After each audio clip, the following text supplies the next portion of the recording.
Punta po tayo dito sa bundok ulit ng Chilatica. Tingnan po ninyo. Ito po yung nasa kabundukan. Hindi ko lamang ang tawag dito. Meron. Kabundukan. Ito na ang ultimong karsada. Ayan po. Yan ang bandila ng Italia. Ito po. Ngayon po ang kabayanan. Tayo po yung nasa kabundukan at laging naghahanap ng pugo. Ay wala pa rin makita. Ayan.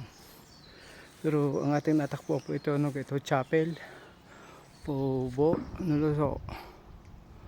Yan po ating nakita yan. Ito po yung naisoli sa kabundukan. At doon po sa side na kanan, ayun po ating nakita may mahal na birhen. Ito po naman ang nasa side ng kaliwa.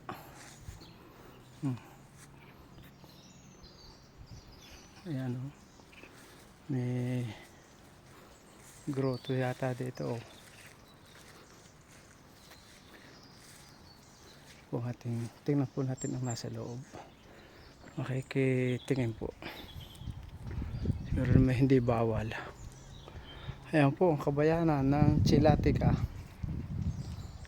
Tayo po yung nasa kabulubundukan. Ayan po ang kanilang watawat ng Italia. Ayan. Ayan ang nasa loob po.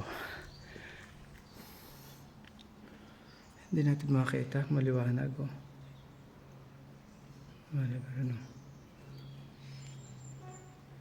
Ang linis po, nililinis lagi yun.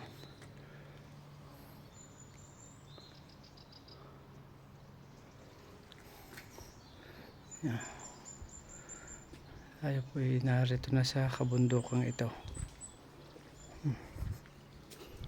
Sige po, bye bye. Share out, bye bye na po. Nakita na ninyo.